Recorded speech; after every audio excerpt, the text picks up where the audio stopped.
Subscribe کریں ہمارے channel کو اور بیل آئیکن کو کلک کریں تاکہ ہماری ہر نئی آنے والی ویڈیو آپ تک بآسانی پہنچ سکے۔ بسم اللہ الرحمن الرحیم۔ اس پر امام صاحب والدہ کو زرقہ کے پاس لے گئے اور مسئلہ بیان کر دیا۔ زرقہ نے آپ سے کہا، آپ مجھ سے زیادہ جانتے ہیں، آپ نے خود مسئلہ کیوں نہ بتا دیا؟ امام صاحب نے کہا، میں نے اس مسئلے کا یہ جواب دیا تھا۔ زرقہ بولے، آپ نے بالکل درست جواب دیا۔ یہ سننے کے بعد ان کی والدہ کا اطمینان ہوا اور گھر واپس آئیں۔ کوفے کے گورنر ابن ہیبران نے جب امام صاحب کو قاضی مقرر کرنا چاہا تو آپ نے انکار کر دیا تھا، تو اس نے آپ کو کوڑے لگوانے شروع کر دیے تھے۔ اس وقت والدہ محترمہ زندہ تھیں۔ جب انہیں پتہ چلا کہ ان کے بیٹے کو اس طرح کوڑے لگوائے جا رہے ہیں تو انہیں بہت صدمہ ہوا۔ امام صاحب فرمایا کرتے تھے، مجھے کوڑے لگنے کی تکلیف کی چندہ پرواہ نہیں تھی، البتہ دکھ اس بات کا ہے کہ میری تکلیف کی وجہ سے والدہ کے دل کو صدمہ پہنچا ہے۔ ایک روز مسجد میں بیٹھے تھے کہ کسی نے آ کر کہا، فلاں شخص چھت سے نیچے گر گیا ہے۔ یہ سنتے ہی آپ زور سے چیخ پڑے، شاگرد گھبرا گئے۔ آپ درد کے حلقے کو چھوڑ کر باہر نکل آئے اور ننگے پاؤں دوڑ پڑے، اس کے گھر پہنچے، اس کا حال پوچھا، اس سے ہمدردی پیش آنے اور جب تک وہ ٹھیک نہ ہوا روزانہ صبح اس کے پاس جاتے، اس کی تیمارداری کرتے رہے۔ ایک دن جامع مسجد میں درس دے رہے تھے، ارادت مند بڑی تعداد میں جمع تھے۔ اتفاق سے ایک ساتھ چھت سے گرا اور آپ کی گود میں آ رہا تھا۔ تمام لوگ گھبرا کر بھاگ گئے، مگر آپ اسی طرح سکون سے بیٹھے رہے۔ آپ باتیں بہت کم کرتے تھے، غیر ضروری باتوں میں کبھی دخل نہیں دیتے تھے۔ درس میں شاگرد نہایت آزادی سے بحث کرتے، آپ خاموشی سے سنا کرتے۔ جب بحث زیادہ بڑھ جاتی اور شاگرد کوئی فیصلہ نہ کر پاتے تب آپ بات کرتے، ان کے درمیان فیصلہ کرتے۔ اس طرح سب کا اطمینان ہو جاتا۔ آپ غیبت سے مکمل طور پر پرہیز کرتے تھے۔ اللہ تعالیٰ کا اس پر بہت شکر ادا کرتے تھے کہ ان کی زبان سے اس آلودگی سے پاک ہے۔ ایک دن کسی نے کہا، حضرت، لوگ تو آپ کی شان میں نہ جانے کیا کچھ کہتے ہیں، مگر آپ سے کبھی کسی کی برائی نہیں سنی۔ جواب میں آپ نے فرمایا، یہ اللہ کا فضل ہے، وہ جسے چاہتا ہے عطا کرتا ہے۔ امام سفیان ثوری رحمۃ اللہ سے کسی نے کہا کہ ہم نے امام ابو حنیفہ کو کبھی کسی کی غیبت کرتے نہیں سنا۔ اس کے جواب میں سفیان ثوری نے فرمایا، ابو حنیفہ اتنے بے وقوف نہیں کہ اپنے اعمال صالحہ کو خود برباد کر دیں۔ آپ قسم کھانا پسند نہیں کرتے تھے۔ آپ نے خود سے عہد کر لیا تھا کہ اگر اتفاقاً بھی یہ خطا ہو گئی تو 1 درہم بطور کفارہ ادا کروں گا۔ پھر ہوا یہ کہ بھول میں سے کسی موقع پر قسم کھا لی، اس کے بعد عہد کیا کہ درہم کے بجائے دینار دوں گا۔ یزید بن قمیط ایک مشہور عابد اور امام صاحب کے زمانے کے تھے۔ وہ بیان کرتے ہیں کہ میں ایک مرتبہ عشاء کی نماز میں امام ابو حنیفہ رحمۃ اللہ کے ساتھ تھا۔ مسجد کے امام نے سورۃ زلزال پڑھی، لوگ نماز پڑھ کر چلے گئے، میں ٹھہرا رہا۔ میں نے دیکھا امام ابو حنیفہ بیٹھے ٹھنڈی سانسیں بھر رہے ہیں۔ یہ دیکھ کر میں اٹھ آیا اور ان کے اوقات میں خلل نہ پڑے۔ صبح میں مسجد میں گیا تو انہیں اسی جگہ بیٹھے دیکھا۔ آپ بہت غمگین تھے، داڑھی ہاتھ میں پکڑ رکھی تھی اور کہہ رہے تھے، اے وہ ذات جو ذرہ بھر نیکی اور ذرہ بھر بدی دونوں کا بدلہ دے گا، اپنے اس غلام نعمان کو آگ سے بچانا۔ ایک دن بازار میں چلے جا رہے تھے، آپ کا پاؤں ایک لڑکے کے پاؤں پر آ گیا۔ لڑکا چیخ اٹھا اور بولا، آپ اللہ سے نہیں ڈرتے؟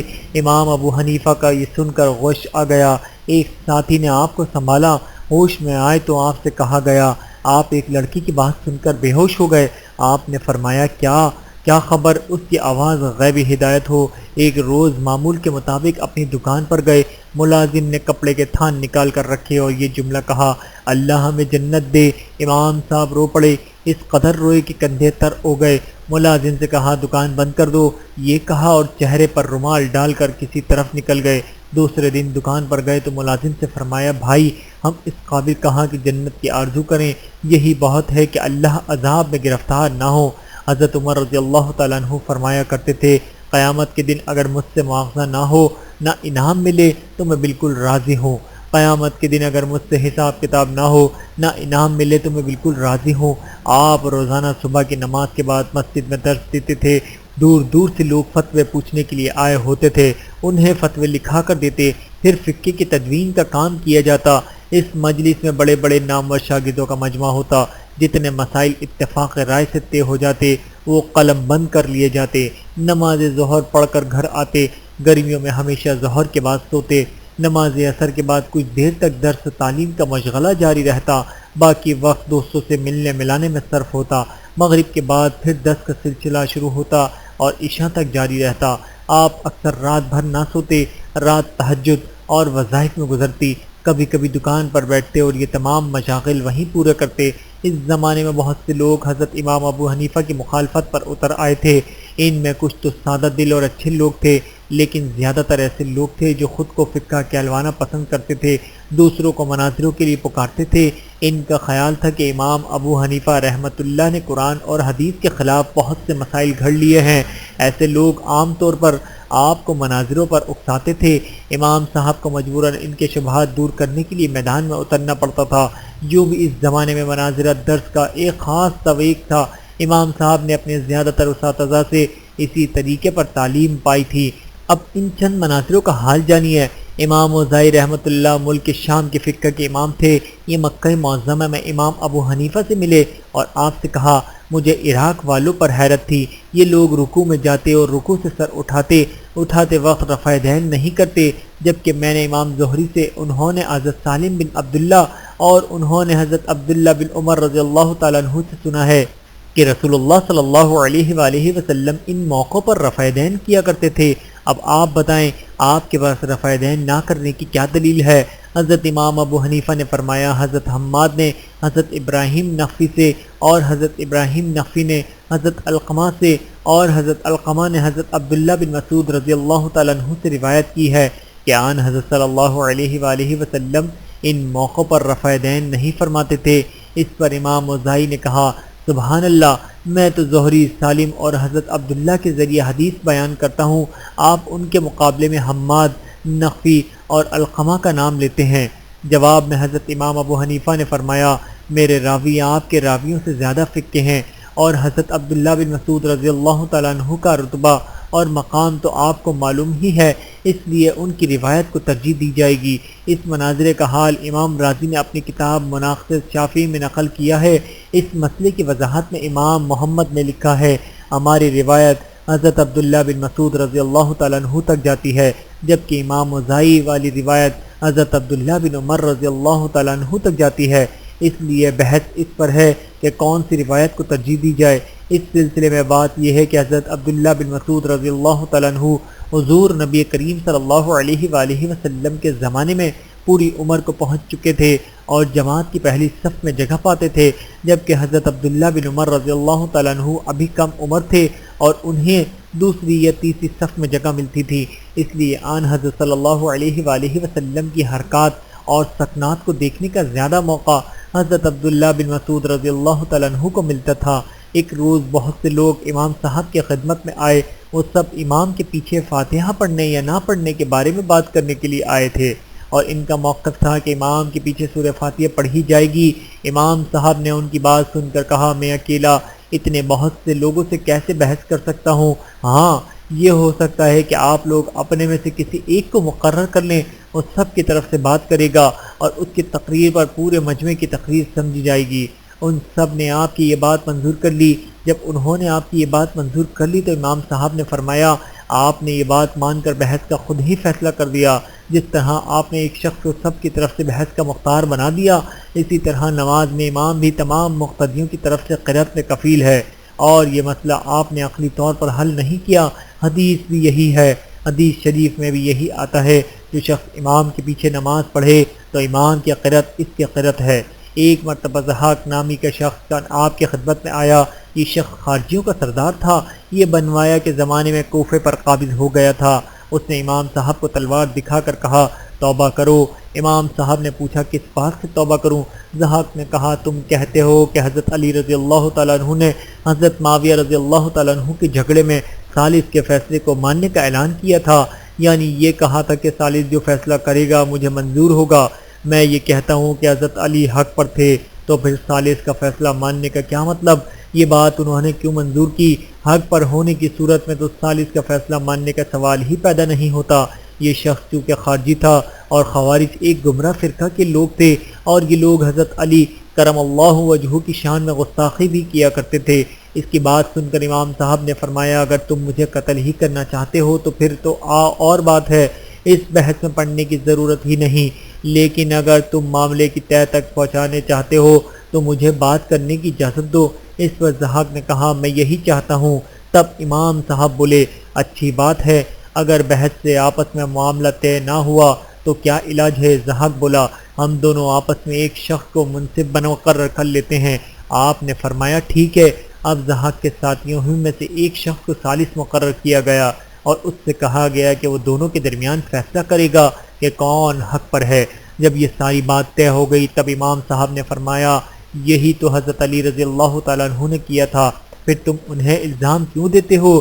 جب تم خود کو حق پر سمجھتے ہو تم نے ثالث کیوں مقرر کیا؟ وہ حیرت زدہ رہ گیا اور شرمسار ہو کر چلا گیا۔ اسی ضحاک کے خارجی کا واقعہ ہے کہ یہ شخص ایک مرتبہ اپنے ساتھیوں کے ساتھ کوفے پہنچ گیا اور وہاں جاتے ہی قتل عام کا حکم دے دیا۔ امام صاحب کو اس بات کی اطلاع ملی تو فوراً اس کے پاس گئے اور اس سے پوچھا آخر ان لوگوں نے کیا جرم کیا ہے؟ جواب میں وہ بولا یہ سب مرتد ہو گئے ہیں۔ اس پر امام صاحب نے فرمایا ان لوگوں کا اس سے پہلے کچھ اور مذہب تھا یا ہمیشہ سے ان کا یہی مذہب ہے؟ ضحاک چونک گیا۔ اس نے حیران ہو کر پوچھا کیا مطلب؟ امام صاحب نے اپنی بات زیادہ وضاحت سے بیان کی آپ کا مطلب یہ تھا کہ یہ تو اسی مذہب پر ہیں جس پر پہلے سے چلے آ رہے ہیں، پھر یہ مرتد کیسے ہو گئے؟ مرتد ہونا تو یہ ہوتا ہے کہ ایک شخص مسلمان ہے یا مسلمان ہو چکا ہے اور پھر وہ اپنا مذہب چھوڑ کر کوئی اور مذہب یعنی عیسائیت، یہودیت، ہندو یا اور کوئی مذہب اختیار کر لے۔ یہ وضاحت سنتے ہی اس نے اپنے ساتھیوں کو حکم دیا تلواریں نیام میں رکھ لے جائیں۔ پھر امام صاحب سے بولا بلا شبہ میں خطا پر تھا۔ ایک مرتبہ حضرت قتادہ بصری رحمۃ اللہ کوفے میں آئے۔ کوفے میں آتے ہی انہوں نے اعلان کر دیا فقہ کے مسائل میں سے جسے جو مسئلہ پوچھنا ہو مجھ سے پوچھ سکتا ہے، میں ہر مسئلے کا جواب دوں گا۔ اب یہ تھے بھی بہت بڑے محدث اور امام، بے شمار لوگ جمع ہو گئے۔ امام ابو حنیفہ بھی اس مجمع میں موجود تھے۔ انہوں نے کھڑے ہو کر یہ سوال پوچھا ایک شخص سفر پر گیا، 1-2 سال کے بعد اس کے مرنے کی خبر آ گئی، اس کی بیوی نے دوسرا نکاح کر لیا، اس سے اولاد بھی ہو گئی، ایسے میں پہلا خاوند واپس آ گیا، وہ اس اولاد کو اپنی اولاد نہیں مانتا، دوسرا خاوند اس اولاد کو اپنی اولاد نہیں مانتا۔ سوال یہ ہے کہ دونوں میں سے کون سا شخص اس عورت پر زنا کا الزام لگاتا ہے، پہلا خاوند یا دوسرا؟ حضرت قتادہ نے سوال سن کر کہا کیا ایسا واقعہ پیش بھی آیا ہے؟ حضرت امام ابو حنیفہ نے فرمایا نہیں، لیکن علماء کرام کو پہلے سے تیار رہنا چاہیے۔ حضرت قتادہ اس سوال کا جواب نہ دے سکے، بولے تم مجھ سے قرآن کریم کی تفسیر سے کچھ پوچھو۔ اب امام صاحب نے یہ آیت پڑھی، مفہوم؟ کہا میرے پاس کتاب کا علم ہے، میں پلک جھپکنے سے پہلے لا دوں گا۔ یہاں حضرت سلیمان علیہ السلام کا واقعہ بیان ہوا ہے۔ حضرت سلیمان علیہ السلام نے اپنے درباریوں کو ملکہ بلقیس کا تخت اٹھا لانے کا حکم فرمایا تھا، تو ایک صاحب بولے کہ آپ یہ حکم مجھے دیں، میں پلک جھپکتے میں ملکہ تک کا تخت اٹھا لاؤں گا۔ ان صاحب کا نام تفسیر میں آصف بن مرخریہ آیا ہے۔ یہ صاحب اس میں اعظم جانتے تھے، اس کی تاثیر سے پلک جھپکنے میں ملک شام سے یمن پہنچ کر تخت اٹھا لائے۔ عام مسلمانوں میں یہی بات مشہور ہو چکی تھی اور سب یہی تفسیر کرتے تھے۔ امام صاحب کے سوال پر حضرت قتادہ نے بھی یہی مطلب بیان کیا۔ اب امام صاحب نے سوال کیا سلیمان علیہ السلام خود بھی اسم اعظم جانتے تھے یا نہیں؟ قتادہ بولے نہیں، سلیمان علیہ السلام کو اسم اعظم معلوم نہیں تھا۔ اب امام صاحب نے فرمایا کیا آپ یہ کہنا چاہتے ہیں کہ نبی کے زمانے میں نبی سے زیادہ علم ایک ایسے شخص کو ہو جو نبی نہ ہو؟ قتادہ اس سوال کا بھی جواب نہ دے سکے اور بولے عقائد کے بارے میں پوچھو۔ امام صاحب نے ان سے پوچھا کہ آپ مومن ہیں؟ جواب میں قتادہ نے جواب دیا انشاءاللہ میں مومن ہوں۔ اس زمانے میں بعض علماء اسی طرح جواب دیتے تھے اور اس کو احتیاط میں داخل کرتے تھے کہ کہیں اللہ تعالیٰ کی طرف سے یہ جواب نہ آ جائے کہ تم جھوٹے ہو، لیکن جمہور علماء اس طرح نہیں کہتے تھے۔ حضرت امام ابو حنیفہ نے فرمایا آپ نے انشاءاللہ کی قید کیوں لگائی؟ صرف یہ کیوں نہ کہا میں مومن ہوں، جبکہ حضرت ابراہیم علیہ السلام سے اللہ تعالیٰ نے یہ پوچھا تھا کہ کیا آپ مومن نہیں ہیں؟ تو حضرت ابراہیم علیہ السلام نے جواب میں عرض کیا کہ کیوں نہیں، یعنی میں مومن ہوں۔ امام صاحب کے کہنے کا مطلب یہ تھا کہ جو شخص اللہ اور اس کے رسول پر ایمان رکھتا ہے وہ مومن ہے، تو پھر اس میں انشاءاللہ کہنے کی کیا ضرورت ہے؟ آپ کا جواب سن کر قتادہ لاجواب ہوئے اور ناراضی کے عالم میں وہاں سے چلے گئے۔ اس زمانے میں یحییٰ بن سعید انصاری کوفے کے قاضی تھے۔ خلیفہ منصور عباس کے دربار میں ان کی بہت قدر تھی، لیکن کوفے کے لوگوں کے نزدیک ان کا وہ مقام نہیں تھا جو حضرت امام ابو حنیفہ کا تھا۔ یہ یحییٰ بن سعید لوگوں کے درمیان کہا کرتے تھے، کوفے والے بھی عجیب سادہ دل ہیں، سارا شہر ایک شخص کے اشاروں پر حرکت کرتا ہے۔ ان کا اشارہ امام ابو حنیفہ کی طرف ہوتا تھا۔ یہ بات حضرت امام ابو حنیفہ تک پہنچی۔ آپ نے اپنے شاگرد امام ابو یوسف اور چند دوسرے شاگردوں کو ان کی طرف بھیجا اور ان سے کہا جا کر قاضی یحییٰ سے مناظرہ کریں۔ امام یوسف نے قاضی یحییٰ کے سامنے یہ مسئلہ رکھا، اگر دو آدمیوں کا ایک مشترکہ غلام ہو تو ان میں سے ایک اس غلام کو آزاد کر سکتا ہے یا نہیں؟ یحییٰ بن سعید نے کہا ہرگز نہیں کر سکتا، کیونکہ حدیث میں آیا ہے یعنی وہ کام جس سے کسی کو ضرر پہنچے جائز نہیں۔ اس پر امام یوسف بولے اگر دوسرا شخص آزاد کر دے تو قاضی نے کہا تب جائز ہے اور غلام آزاد ہو جائے گا۔ امام یوسف نے جواب دیا آپ نے خود اپنی بات کی نفی کر دی، وہ ایسے کہ آپ کے نزدیک ایک شریک کے آزاد کرنے سے غلام آزاد نہیں ہوتا، یعنی اسی طرح غلام کا غلام رہتا ہے۔ جب ایک شریک نے آزاد کیا تو آپ کے نزدیک اس کا یہ فعل بالکل بے اثر تھا، یعنی وہ اسی طرح غلام رہا جیسے پہلے تھا، اب صرف دوسرے شریک کے آزاد کرنے سے کیوں کر آزاد ہو سکتا ہے؟ یحییٰ بن سعید لاجواب ہو کر رہ گئے۔ اسی طرح محمد بن عبد الرحمن مشہور فقہ تھے، ابن ابی لیلہ کے نام سے مشہور تھے۔ امام ابو حنیفہ رحمۃ اللہ اور ان میں سے کسی قدر ناراضی تھی، اور اس کی وجہ یہ تھی کہ یہ فیصلوں میں غلطی کر جاتے تھے۔ اس صورت میں امام ابو حنیفہ رحمۃ اللہ کو اصلاح کرنا پڑتی تھی، آپ کا اصلاح کرنا انہیں ناگوار گزرتا تھا۔ ادھر امام صاحب بھی حق کے مظاہرے ظاہر کرنے پر مجبور تھے۔ ابن ابی لیلہ مسجد میں بیٹھ کر مقدمات کے فیصلے کیا کرتے تھے۔ ایک دن کام سے فارغ ہو کر مجلس سے اٹھے، راستے میں ایک عورت کو دیکھا، وہ کسی سے جھگڑ رہی تھی۔ بات چیت کے دوران اس عورت نے یہ کہہ دیا اے زانی اور زانیہ کے بیٹے، قاضی ابن ابی لیلہ نے حکم دیا اس عورت کو گرفتار کر دیا جائے۔ یہ حکم دے کر مجلس میں واپس آ گئے اور حکم دیا عورت کو کھڑا کر کے 80 درے لگائے جائیں اور 2 حدیں لگائی جائیں۔ حضرت امام ابو حنیفہ کو اس واقعے کی اطلاع ہوئی تو آپ نے فرمایا قاضی صاحب نے اس فیصلے میں چند غلطیاں کی، ایک تو یہ کہ مجلس سے اٹھ کر چلے گئے تھے پھر واپس آ کر عدالت لگائی، یہ آئین عدالت کے خلاف ہے۔ دوسرے یہ کہ مسجد میں مارنے کا حکم دیا، حالانکہ رسول اللہ صلی اللہ علیہ وآلہ وسلم نے اس سے منع فرمایا ہے۔ تیسرے یہ کہ عورت کو بٹھا کر درے لگانا چاہیے، قاضی صاحب نے اس کے خلاف کیا۔ چوتھے یہ کہ ایک لفظ سے ایک ہی حد ہوتی ہے اور دونوں حدیں لازم بھی آئیں تو ایک ساتھ دونوں حدیں نہیں لگائی جا سکتی، ایک حد لگا کر مجرم کو چھوڑ دینا چاہیے تھا تاکہ زخم بالکل بھر جاتے تو پھر دوسری حد کی تعمیل کی جاتی۔ پھر یہ کہ جسے گالی دی گئی اس نے دعویٰ نہیں کیا، جب دعویٰ نہیں کیا گیا تو قاضی صاحب کا مقدمہ قائم کرنے کا کیا اختیار تھا؟ حضرت امام ابو حنیفہ رحمۃ اللہ کی یہ اعتراضات سن کر قاضی ابن لیلہ بہت برہم ہوئے، کوفے کے گورنر کے پاس گئے اور اس سے شکایت کی کہ امام ابو حنیفہ مجھے تنگ کر رہا ہے۔ گورنر نے یہ حکم جاری کیا، ابو حنیفہ فتوے نہ دینے پائیں۔ اس حکم کے بعد ان دن امام صاحب گھر میں بیٹھے تھے، ان کی بیٹی نے مسئلہ پوچھا، میں آج روزے سے ہوں، دانتوں سے خون نکلا ہے اور تھوک کے ساتھ گلے تک اتر گیا ہے، میرا روزہ باقی رہا یا جاتا رہا؟ آپ نے بیٹی کو جواب دیا، پیاری بیٹی اپنے بھائی حماد سے پوچھو، مجھے تو فتویٰ دینے سے روک دیا گیا ہے۔ مطلب یہ کہ آپ وقت کے حاکم کی اس حد تک اطاعت کرتے تھے۔ اب ہوا یہ کہ چند روز بعد خود گورنر کو چند فقہی مسائل میں مشکلات آئیں، انہیں مجبوراً امام ابو حنیفہ رحمۃ اللہ سے وہ مسائل پوچھنے پڑ گئے، تب ان سے پابندی اٹھا لی گئی اور انہیں فتویٰ دینے کی عام اجازت ہو گئی۔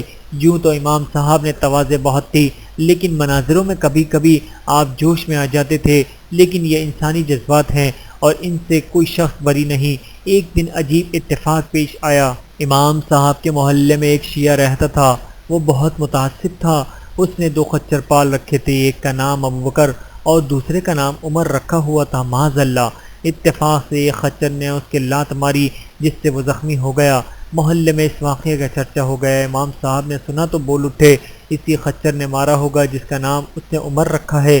معلوم کرنے پر پتہ چلا ایسا ہی ہوا ہے۔ کوفے میں ایک غالی شیعہ تھا، وہ حضرت عثمان رضی اللہ تعالیٰ عنہ کو یہودی کہتا تھا، معاذ اللہ۔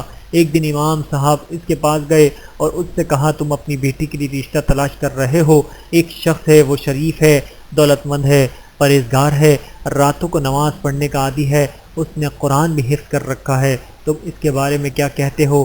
یہ سن کر اس نے کہا، اس سے بڑھ کر اچھا رشتہ اور کیا ہوگا، آپ رشتہ اس سے طے کرا دیں۔ جواب میں امام صاحب نے فرمایا، لیکن ایک بات ہے، وہ قریباً یہودی ہے، یہ سن کر وہ بھڑک اٹھا اور بولا سبحان اللہ، آپ یہودی سے رشتہ کرنے کی رائے دے رہے ہیں؟ اب امام صاحب نے فرمایا تم اپنی بیٹی کا رشتہ ایک یہودی سے کرنا پسند نہیں کرتے تو پھر اللہ کے رسول صلی اللہ علیہ وآلہ وسلم نے کیسے ایک یہودی کو اپنا داماد بنا لیا؟ اسے ایک جھٹکا لگا اور اس نے حضرت عثمان رضی اللہ تعالیٰ عنہ کے بارے میں ایسے خیال سے توبہ کر لی۔ سن 120 ہجری میں آپ کے دل میں علم فقہ کو مرتب کرنے کا خیال پیدا ہوا۔ یہ خیال آپ کو اپنے استاد امام حماد کی مفاد پر آیا۔ یہ بہت بڑے ذمہ داری کا کام تھا، اتنے بڑے کام کی آپ اپنی ذاتی رائے اور معلومات سے نہیں کرنا چاہتے تھے۔ اس غرض کے لیے آپ نے اپنے شاگردوں میں سے چند نامور شخص منتخب کیے۔ ان میں سے اکثر کو استاد زمانہ مانا جاتا تھا، مثلا یحییٰ بن ابی زائدہ، حفص بن غیاث، قاضی ابو یوسف، داؤد الطافی، ابان مندل۔ یہ لوگ علم حدیث میں کمال درجے کے تھے۔ ان کے علاوہ امام ظفر قوت استنباط میں مشہور تھے۔ قاسم بن مان اور امام محمود کو ادب میں عربیت میں کمال حاصل تھا۔ امام صاحب نے ان سب حضرات کی ایک مجلس قائم کی اور باقاعدہ طور پر فقہ کے تدوین کا کام شروع ہوا۔ ایک روایت کے مطابق ان حضرات کی تعداد 40 تھی۔ ان میں لکھنے کی خدمت یحییٰ سے متعلق تھی۔ وہ 30 برس تک اس خدمت کو انجام دیتے رہے۔ اس طرح فقہ کی تدوین میں 30 برس لگے۔ سن 120 ہجری سے یہ کام شروع ہوا۔ تدوین کا طریقہ یہ تھا کہ کسی خاص باب کا کوئی مسئلہ پیش کیا جاتا، اس کے جواب میں اگر سب حضرات متفق ہوتے یعنی سب کی رائے ایک ہوتی تو اس مسئلے کو اسی وقت لکھ لیا جاتا، اور اگر اس میں اختلاف ہوتا تو اس پر نہایت آزادانہ بحث ہوتی۔ کبھی کبھی تو بہت دیر تک بحث جاری رہتی۔ امام ابو حنیفہ بہت غور اور صبر سے سب کی تقریریں سنتے اور آخرکار ایسا ججلانہ فیصلہ کرتے تھے کہ سب کو تسلیم کرنا پڑتا۔ کبھی ایسا ہوتا کہ امام صاحب کے فیصلے کے بعد بھی کچھ حضرات اپنی اپنی رائے پر قائم رہتے۔ اسی وقت سب قول لکھ لیے جاتے تھے۔ مجلس کے ایک شریک کا نام عافیہ بن یزید تھا۔ اگر وہ مجلس میں شریک نہ ہوتے تو امام ابو حنیفہ فرماتے عافیہ کو آ لینے دو۔ جب وہ آ جاتے اور اس مسئلے سے اتفاق کر لیتے تب وہ مسئلہ درج کیا جاتا۔ اس طرح 30 سال کی مدت میں یہ عظیم الشان کام مکمل ہوا۔ امام ابو حنیفہ رحمۃ اللہ کی آخری عمر قید خانے میں گزری، لیکن وہاں بھی یہ کام جاری رہا۔ فقہ کے اس مجموعی کو وہ مقبولیت حاصل ہوئی کہ بیان سے باہر ہے۔ جس قدر بھی اس کے حصے تیار ہوتے جاتے تمام ملکوں میں اس کی اشاعت ہوتی جاتی۔ امام صاحب کی درسگاہ نے ایک قانونی درسگاہ کی حیثیت حاصل کر لی تھی۔ اس درسگاہ کے طلباء بڑی تعداد میں ملکی عہدوں پر لگائے جاتے ہیں۔ حکومت کا آئین امام صاحب زیر نگرانی تیار ہونے والا علم فقہ کا یہ مسودہ ہی تھا۔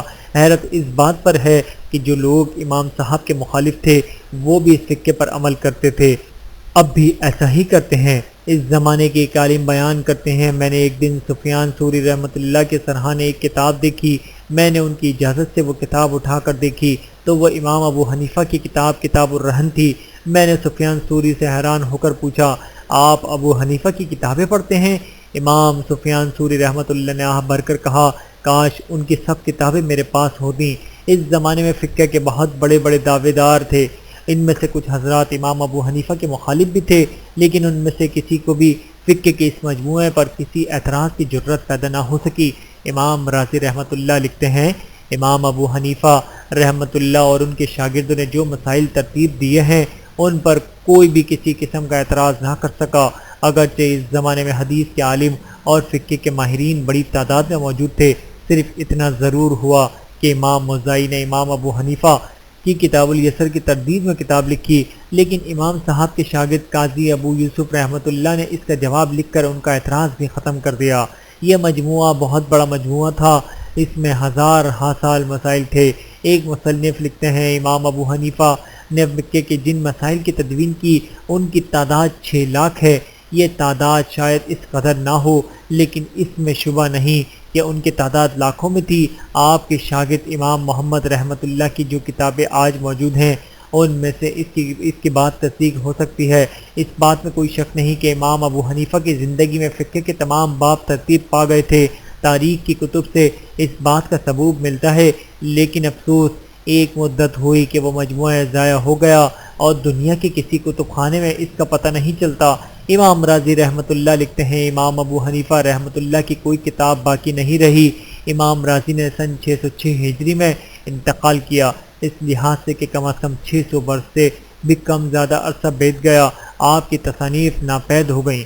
یہ بات عجیب لگتی ہے کہ آپ کی تصانیف ناپید ہو گئی ہیں، لیکن دیکھا جائے تو اس میں تعجب کی کوئی بات نہیں۔ اس دور کی 1000 کتابوں میں سے آج ایک بھی موجود نہیں۔ امام اوزاعی، ابن جریج، ابن عروجہ، حماد بن ابی معرم رحمۃ اللہ تعالی عنہم، ان کی کتب بھی عین اسی زمانے میں شائع ہوئی تھیں جب امام ابو حنیفہ رحمۃ اللہ کا فقہ مرتب ہوا تھا، لیکن ان کتابوں کا آج کوئی نام و نشان نہیں۔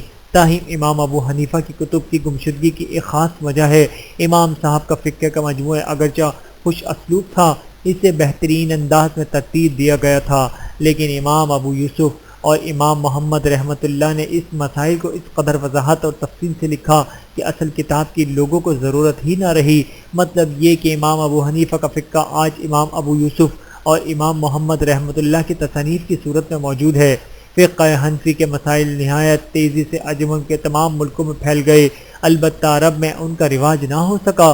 اس کی وجہ یہ تھی کہ مدینہ منورہ میں امام مالک اور مکہ معظمہ میں دیگر امام موجود تھے، تاہم عرب کے علاوہ عجم کے اکثر اسلامی ملکوں میں فقہ حنفی ہی کا طریقہ راج ہوا۔ چند ملک ایسے بھی ہیں جن میں فقہ حنفی ختم ہو گیا، اس کی بھی خاص وجوہات تھیں۔ مثلا افریقہ میں سن 405 ہجری تک امام ابو حنیفہ کا طریقہ تمام طریقوں پر چھایا ہوا تھا، لیکن جب وہاں کا مستقل حکمران مار بن یادیس بنا تو اس نے سن 406 ہجری میں حکومت کے زور پر مالکی فقہ کو رواج دیا جو آج تک قائم ہے۔ عباسی خلفاء سے کسی کے فقہ پر عمل نہیں کرتے تھے، وہ خود کو فقیہ سمجھتے تھے۔ ان کے زوال کے بعد فقہ حنفی کو عروج حاصل ہوا۔ سلجوقی خاندان نے ایک وسیع مدت تک حکومت کی۔ ان کی حکومت کے طول و عرض میں یعنی شہرت کا ذخر سے بیت المقدس اور قسطنطنیہ سے بلا دخت تک حنفی فقہ رائج تھا۔ محمود غزنوی کے نام سے پاک و ہند کا بچہ بچہ واقف ہے۔ یہ فقہ حنفیہ کے بہت بڑے عالم تھے، خود انہوں نے فقہ پر ایک عمدہ کتاب لکھی، اس میں کم و بیش 60,000 مسائل تھے۔ نور الدین زنگی کے نام سے کون واقف نہیں، بہت نمایاں شخصیت ہیں، بیت المقدس کی جنگوں میں ان کا نام بہت مشہور ہے۔ صلاح الدین ایوبی انہی کے دربار میں شامل تھے۔ دنیا میں پہلا دارالحدیث انہوں نے ہی قائم کیا تھا۔ اگرچہ یہ شافعی اور مالکی فقہ کی عزت کرتے تھے، لیکن یہ خود اور ان کا خاندان مسلکاً حنفی تھے۔ صلاح الدین خود شافعی تھی، لیکن ان کے خاندانوں میں حنفی مذہب کے لوگ موجود تھے۔ ملک المعظم عیسیٰ بن ملک عادل ایک وسیع ملک کا بادشاہ تھا۔ علامہ ابن خلقان اس کے حالات میں لکھتے ہیں، وہ نہایت عالمی ہمت، عالم فاضل، ہوش مند، دلیر اور ہار روب بادشاہ تھا۔ حد سے بڑھ کر حنفی پر عمل کرتا تھا۔ ترکی سلاطین تقریباً 600 برس تک روم کے حکمران رہے، یہ فقہ حنفی کے مقلد تھے۔ خود ہمارے ملک کے حکمران آل تیمور مغل حکمران اسی فقہ کے پیروکار تھے۔ مطلب یہ کہ اس زمانے میں فقہ حنفی قانون کا بہت بڑا مجموعہ تھا۔ فقہ کی ضرورت کیوں محسوس کی گئی، اس بات کو مثالوں سے سمجھیے۔ حضرت عمر رضی اللہ تعالیٰ عنہ کی خلافت کے ابتدائی دور تک لونڈیوں کی خرید و فروخت جاری تھی، آپ نے اسے بالکل روک دیا۔ آن حضرت صلی اللہ علیہ وآلہ وسلم نے تبوک کے سفر میں غیر مذہب والوں پر جو جزیہ مقرر کیا وہ 1 دینار فی آدمی تھا۔ حضرت عمر رضی اللہ تعالیٰ عنہ نے ایران میں 6، 12، 48 دینار فی آدمی کے حساب سے مقرر کیا۔ آن حضرت صلی اللہ علیہ وآلہ وسلم مال غنیمت تقسیم فرماتے تو اس میں قرآن کریم کے حکم کے موافق اپنے عزیزوں کا حصہ نکالتے تھے، جبکہ خلفائے راشدین میں سے کسی نے بھی حصہ نہیں لیا، یہاں تک کہ حضرت علی رضی اللہ تعالیٰ عنہ نے بھی ہاشمیوں کو حصہ نہیں دیا۔ حضور نبی کریم صلی اللہ علیہ وآلہ وسلم کے زمانے میں شراب پینے پر کوئی خاص سزا مقرر نہیں ہوئی تھی۔ حضرت ابوبکر صدیق رضی اللہ تعالیٰ عنہ نے 40 درے مقرر کر دیے اور حضرت عمر رضی اللہ تعالیٰ عنہ نے 80 درے مقرر فرما دیے۔ ان کے دور میں شراب نوشی کا رجحان زیادہ ہو چلا تھا۔ یہ تمام واقعات اور اس جیسے اور بھی بہت سے واقعات احادیث کی کتابوں میں موجود ہیں، ان سے کوئی انکار نہیں کر سکتا۔ تو کیا اس کا یہ مطلب لیا جائے کہ خلفائے راشدین نے آن حضرت صلی اللہ علیہ وآلہ وسلم کے احکامات کی خلاف ورزی کی؟ نعوذ باللہ، ایسا ہرگز نہیں ہے۔ حقیقت تو یہ ہے کہ صحابہ دن رات رسول اللہ صلی اللہ علیہ وآلہ وسلم کی خدمت میں حاضر رہتے تھے، آپ کی صحبت میں رہ کر شریعت کے مزاج کو پہچاننے لگ گئے تھے۔ ان کے لیے یہ تمیز کرنا آسان تھا کہ کون سے احکام شرعی حیثیت رکھتے ہیں اور کون سے اس حد میں داخل ہیں جن کے بارے میں آپ نے فرمایا تھا، تم اپنے معاملات کے بارے میں مجھ سے زیادہ جانتے ہو۔ رسول اللہ صلی اللہ علیہ وآلہ وسلم کی وفات کے بعد حضرت عائشہ صدیقہ رضی اللہ تعالیٰ عنہا نے ایک بار فرمایا تھا، آج اگر رسول اللہ صلی اللہ علیہ وآلہ وسلم زندہ ہوتے تو عورتوں کو مسجد میں جانے کی اجازت نہ دیتے۔ اس بات کا صاف مطلب ہے کہ آن حضرت صلی اللہ علیہ وآلہ وسلم نے عورتوں کے مسجد میں جانے کی اجازت عام طور پر نہیں دی تھی اور اسے لازمی قرار نہیں دیا تھا، ورنہ زمانے اور حالات کے بدلنے میں اس پر کیا اثر پڑ سکتا تھا۔ انہی تمام وجوہات کی بنا پر حضرت امام ابو حنیفہ رحمۃ اللہ نے صحابہ کرام رضی اللہ تعالیٰ عنہم ہی کی دلیل بنایا اور مسائل خلفائے راشدین کے طرز عمل کو سامنے رکھ کر ترتیب دیے۔ امام ابو حنیفہ کی تدوین میں مصروف تھے کہ سن 132 ہجری میں ملک کے سیاسی حالات نے پلٹا کھایا، بنی امیہ کی حکومت ختم ہو گئی، بنو عباس حکمران ہو گئے۔ اس خاندان کا پہلا حکمران ابو العباس صفا تھا، اس نے 4 سال حکومت کی، سن 136 ہجری میں وفات پا گیا۔ اس کے بعد اس کا بھائی منصور تخت پر بیٹھا۔ اس شخص نے ظلم و ستم کا بازار کچھ زیادہ ہی گرم کر دیا۔ اس کے ظلم و ستم سے تنگ آ کر سعادت میں سے ایک صاحب مولانا نفس زکیہ نے ان کے خلاف بغاوت کا اعلان کیا۔ جلد ہی ان کے گرد بے شمار لوگ جمع ہو گئے۔ علماء کرام نے محمد نفس زکیہ کے حق میں فتوے دے ڈالے۔ نفس زکیہ یوں تو بہت بہادر تھے، فنون جنگ کے ماہر تھے، لیکن تقدیر کے آگے ان کی بھی نہ چل سکی۔ سن 145 ہجری میں میدان جنگ میں لڑتے ہوئے شہید ہو گئے۔ ان کے بعد ان کے بھائی ابراہیم نے خلافت کا جھنڈا ہاتھ میں لیا اور اس قدر زبردست تیاریوں سے منصور کے خلاف اٹھے کہ منصور کے حواس جاتے رہے، کیونکہ 20 لاکھ کے قریب لوگ ابراہیم کا ساتھ دینے پر تیار ہو گئے تھے۔ حضرت امام ابو حنیفہ رحمۃ اللہ نے بھی ان کی تائید کی۔ آپ نے ابراہیم کو ایک خط بھی لکھا، انہیں سامان جنگ میں مدد کے طور پر 4000 درہم بھی بھیجے۔ اس وقت آپ کے پاس اتنی ہی رقم تھی، لیکن آپ بذات خود اہم مصروفیات کی بنا پر ان کے ساتھ شریک نہ ہو سکے۔ اس خط سے ظاہر ہے کہ امام صاحب ابراہیم کے علانیہ طرفدار تھے۔ پھر ہوا یہ کہ ابراہیم بھی بصرہ میں بہادری سے لڑتے ہوئے شہید ہو گئے۔ اس طرح یہ تحریک دم توڑ گئی۔ اس مہم سے فارغ ہو کر منصور ان لوگوں کی طرف متوجہ ہوا جنہوں نے ابراہیم کا ساتھ دیا تھا۔ ان میں امام صاحب بھی موجود تھے۔ منصور اس وقت کوفے سے کچھ میل دور ہاشمیہ کے مقام پر تھا۔ وہ سن 146 ہجری میں بغداد پہنچا۔ اس نے بغداد کا دارالخلافہ بنانے کا فیصلہ کیا۔ بغداد پہنچتے ہی اس نے کوفے کے گورنر کو حکم بھیجا کوفے کے ان عالموں کو فوراً دربار میں بھیجا جائے۔ ابو حنیفہ، سفیان ثوری، شریک بن عبداللہ نخعی اور مسار بن قدام، یہ چاروں حضرات منصور کے سامنے لائے گئے۔ اس نے کہا، گھبرانے کی ضرورت نہیں، میں نے تم لوگوں کو ایک اچھے کام سے بلایا ہے، اس میں میری کوئی بری غرض نہیں۔ ان چاروں حضرات کو علم تھا کہ اس کی نیت اچھی نہیں ہے اور چاروں اس سے کسی نہ کسی طرح گلو خاصی چاہتے ہیں۔ ان چاروں میں سے مسار بن قدام نے سب سے پہلے عقل مندی کا مظاہرہ کیا۔ اپنے ساتھیوں کے درمیان سے اچانک نکل کر خلیفہ کے بالکل نزدیک جا پہنچے اور بے تکلف کے انداز میں منصور کا ہاتھ اپنے ہاتھ میں لے کر کہنے لگے، فرمائیے آج کل جناب کا مزاج کیسا ہے؟ بندہ جب یہاں نہیں تھا تو اس وقت آپ کیسے رہے؟ اور آپ کے مویشیوں اور گھوڑوں کا کیا حال ہے؟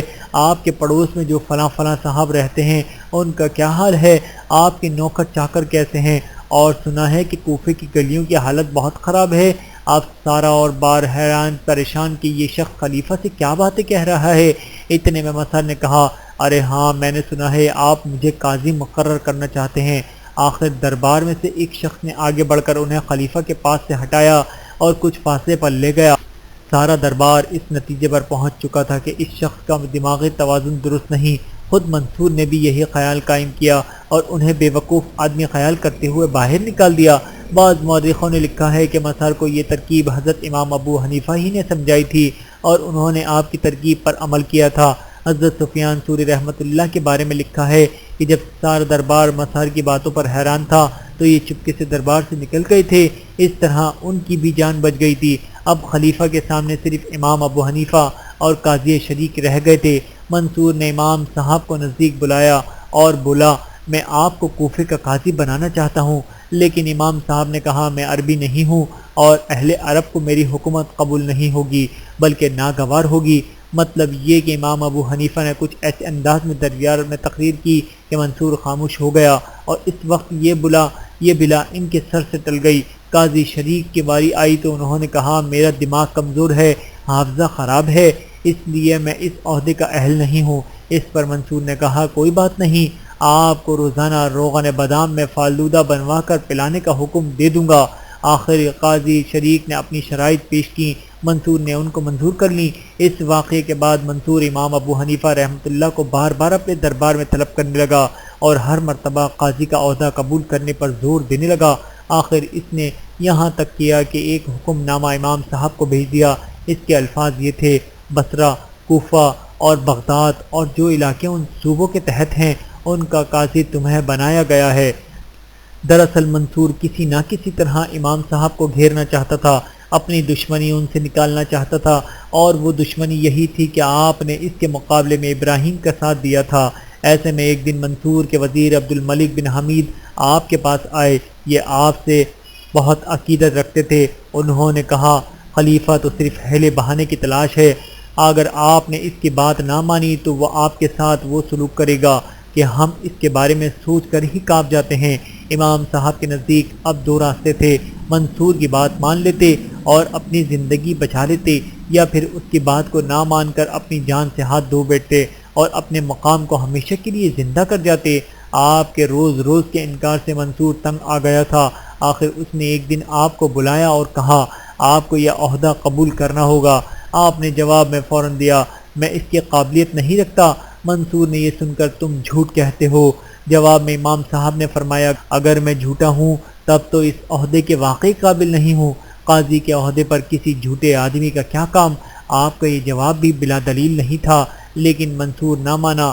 اس نے قسم کھا کر کہا: یہ عہدہ تو تمہیں قبول کرنا ہی ہوگا۔ امام صاحب نے بھی قسم کھا کر کہا: ہرگز قبول نہیں کروں گا۔ منصور کا وزیر ربیع بھی چلا اٹھا: ابو حنیفہ، تم خلیفہ کے مقابلے میں قسم کھاتے ہو؟ انہوں نے فرمایا: ہاں، میں قسم کھاتا ہوں۔ آخر منصور نے حکم دیا انہیں قید میں ڈال دیا جائے۔ آپ کو قید میں ڈال دیا گیا۔ ایسا سن 146 ہجری میں ہوا۔ قید میں ڈالنے کے بعد ہی منصور کا کلیجہ ٹھنڈا نہ ہوا۔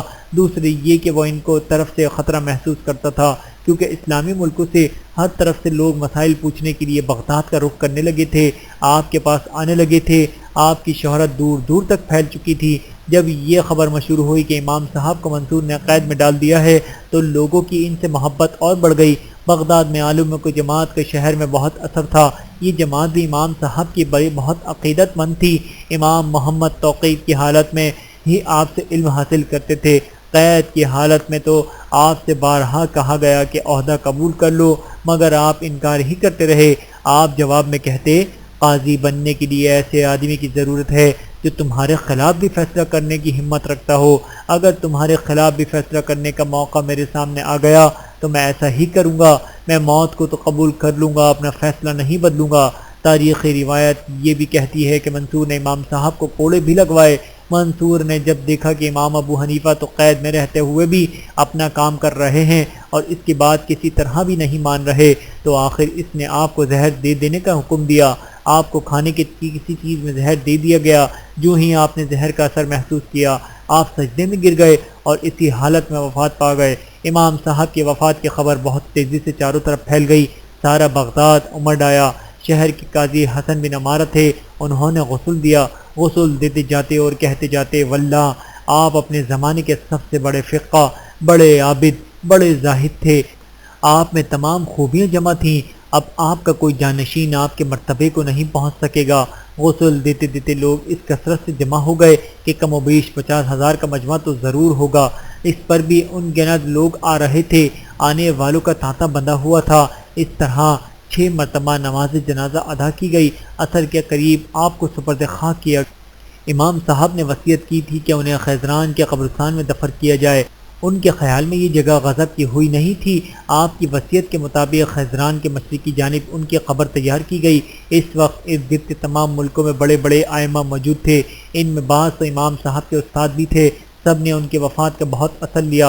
ابن جری مکے میں تھے، انہیں وفات کی اطلاع ملی تو بولے: بہت بڑا عالم جاتا رہا۔ شعبہ بن حجاج بصرہ کے امام تھے، کوفے میں آپ کے استاد بھی رہے تھے، انہیں خبر ملی تو بول اٹھے: کوفے میں اندھیرا ہو گیا۔ عبداللہ بن مبارک بغداد آئے تو امام صاحب کے قبر پر جا کر کہا: اللہ آپ پر رحم فرمائے۔ ابراہیم نخعی نے مرنے کے بعد آپ اپنا جانشین چھوڑا، حماد بن ابی سلمان نے مرنے کے بعد اپنا جانشین چھوڑا، مگر آپ نے روئے زمین پر اپنا جانشین نہیں چھوڑا، یعنی آپ جیسا کوئی عالم آپ کے بعد نہیں ہوا۔ یہ کہا اور پھوٹ پھوٹ کر روئے۔ ایک مدت تک لوگ آپ کی قبر پر آتے رہے، ہر وقت ہجوم رہتا تھا اور آج بھی رہتا ہے۔ خلیفہ ہارون رشید نے ایک مرتبہ امام ابو یوسف سے کہا، امام ابو حنیفہ کے اوصاف بیان کیجئے۔ انہوں نے جواب میں کہا، جہاں تک میں جانتا ہوں ابو حنیفہ کے اخلاق و عادات یہ تھے، وہ نہایت پرہیزگار تھے، اکثر خاموش رہتے تھے، سوچ اور فکر میں گم رہتے تھے۔ کوئی شخص ان سے مسئلہ پوچھتا، انہیں معلوم ہوتا تو بتا دیتے، ورنہ خاموش رہتے۔ نہایت سخی اور فیاض تھے، کسی سے حاجت کا اظہار نہ کرتے، اہل دنیا سے پرہیز کرتے تھے، دنیاوی شان و شوکت کو حقیر سمجھتے تھے، غیبت سے بہت بچتے تھے، جب بھی کسی کا ذکر کرتے تو بھلائی سے کرتے تھے، بہت بڑے عالم تھے اور مال کی طرح علم کے خرچ کرنے میں بھی سکی تھے۔ یہ سب باتیں سن کر ہارون رشید نے کہا، صالحین کے یہی اخلاق ہوتے ہیں۔ امام صاحب بہت بڑے تاجر تھے، لاکھوں کا لین دین کرتے تھے، اکثر شہروں میں ملازم موجود تھے۔ دیانت کا حال یہ تھا کہ ناجائز طور پر ایک پیسہ بھی ان کے مال میں شامل نہیں ہوا۔ امام صاحب کے شاگردوں کی تعداد بہت ہے، ان میں سے 40 وہ ہیں جو فقہ کی تدوین میں ہیں، آپ کے ساتھ شریک رہے۔ ان حضرات نے بھی امام صاحب کے ساتھ بہت سے اہم کام انجام دیے۔ یہ سب کے سب بلند مرتبے لوگ تھے۔ مطلب یہ کہ جس شخص نے شاگرد کے اتنے بلند مرتبے تھے، خود وہ کس مرتبے کا عالم ہوگا۔ وکی بن جرح ایک مشہور محدث تھے، کسی نے ایک مسئلے کا ذکر ان سے کیا اور کہا ابو حنیفہ نے اس مسئلے میں غلطی کی۔ اس پر وکی بن جرح بولے، ایسا کہنا درست نہیں، کیونکہ ابو یوسف اور ظفر قیاس میں، یحییٰ بن زائدہ، حفص بن غیاث، حبان اور مندل حدیث میں، محمد بن حسن اور قاسم بن معان لغت میں، اور عربیت میں داؤد طائی اور فضیل بن عیاض زاہد اور تقوی میں بلند ترین مرتبے کے لوگ ان کے ساتھ تھے۔ ایسے لوگ جس کے ساتھ ہوں وہ کیسے غلطی کر سکتا ہے، اور اگر کرتا بھی تو یہ لوگ کیا اس غلطی پر رہنے دیتے؟ جو لوگ امام ابو حنیفہ کے شاگرد تھے وہ بڑے بڑے ائمہ کے استاد تھے۔ امام شافعی رحمۃ اللہ ہمیشہ کہا کرتے تھے، میں نے امام محمد سے ایک اونٹ پر لدے ہوئے جتنا علم حاصل کیا ہے۔ یہ وہی امام محمد ہیں جو امام ابو حنیفہ کے شاگرد خاص ہیں۔ ان کی تمام عمر امام صاحب کی حمایت میں گزری۔ امام ابو یوسف اور امام محمد واقعی اس پائے کے عالم میں تھے کہ اگر یہ امام ابو حنیفہ سے الگ اجتہاد کا دعویٰ کرتے تو امام مالک اور امام شافعی کی طرح لوگ ان کی تقلید کرنے والے بن جاتے۔ چند بہت ہی مشہور شاگردوں کے نام یہ ہیں، یحییٰ بن سعید، عبداللہ بن مبارک، یحییٰ بن زکریا، وکی بن جرح، یزید بن ہارون، حفص بن غیاث، ابو عاصم بن نبیل، عبدالرزاق بن حمام، داؤد طائی، امام ابو یوسف، امام محمد، امام ظفر، قاسم بن معن، اسد بن عمر، علی بن مطہر، عافیہ بن یزید، حبان، مندل رحیم اللہ عنہم۔ قاضی حسن بن عمارہ نے آپ کی قبر پر کھڑے ہو کر کہا، اللہ آپ پر رحم کرے، آپ نے اپنے بعد ایسے شاگرد چھوڑے ہیں جو آپ کے علم کے خلف بن سکتے ہیں، مگر زہد اور تقوی میں اللہ کی توفیق ہی سے خلف بن سکتے ہیں۔ امام صاحب کی اولاد میں صرف حماد کا ذکر ملتا ہے، ان کا نام حماد امام صاحب نے اپنے استاد حماد بن ابی سلیمان کے نام پر رکھا تھا۔ آپ کے یہ فرزند فقہ اور حدیث دونوں کے عالم تھے۔ ان کے بیٹے اسماعیل بن حماد خلیفہ مامون رشید کے زمانے میں بصرہ کے قاضی تھے۔ امام صاحب کے بہت سے حکیمانہ قول کتابوں میں ملتے ہیں، ان میں سے چند یہاں درج ذیل کیے جاتے ہیں۔ نمبر 1، علماء دین کے واقعات بیان کرنا اور ان کی مجلسوں میں بیٹھنا میرے نزدیک بہت سی فقہ کی بحثوں سے بہتر ہے، کیونکہ ان کے قول اور ان کی مجلسیں ان کے اپنے آداب میں ہیں اور اخلاق میں ہیں۔ نمبر 2، کوئی شدید ضرورت پیش آئے تو پہلے اس کو پورا کر لو، اسے پورا کیے بغیر کھانا نہ کھاؤ، کیونکہ ایسی حالت میں کھانا عقل میں فطور پیدا کرتا ہے۔ نمبر 3، جو شخص وقت سے پہلے عزت اور شرف کا طلبگار ہوگا وہ زندگی بھر ذلیل رہے گا۔ نمبر 4، جو شخص علم دین دنیا کے لیے حاصل کرے گا اس کی برکت سے محروم رہے گا، اور علم اس کے لیے دنیا میں دل پختہ نہیں ہوگا، نہ اس سے کسی کو نفع ہوگا۔ نمبر 5، سب سے بڑی عبادت اللہ پر ایمان اور سب سے بڑا گناہ کفر ہے۔ نمبر 6، جو شخص فقہ کی سمجھ کے بغیر حدیث پڑھتا ہے وہ اس دوا فروش کی طرح ہے جو دوا تو فروغ کرتا ہے مگر نہیں جانتا کہ وہ کس مرض کے لیے ہے۔ یہ بات اسے طبیب بتاتا ہے، بالکل اسی طرح محدث حدیث جانتا ہے مگر وہ فقہ کا محتاج ہے۔ نمبر 7، اگر علماء دین اللہ تعالیٰ کے ولی نہیں تو کون ہوگا۔ نمبر 8، میں نے ابتدا میں گناہ کا کام ذلت اور رسوائی کے ڈر سے چھوڑے اور آخر یہ عمل دین اور دنیا بن گیا۔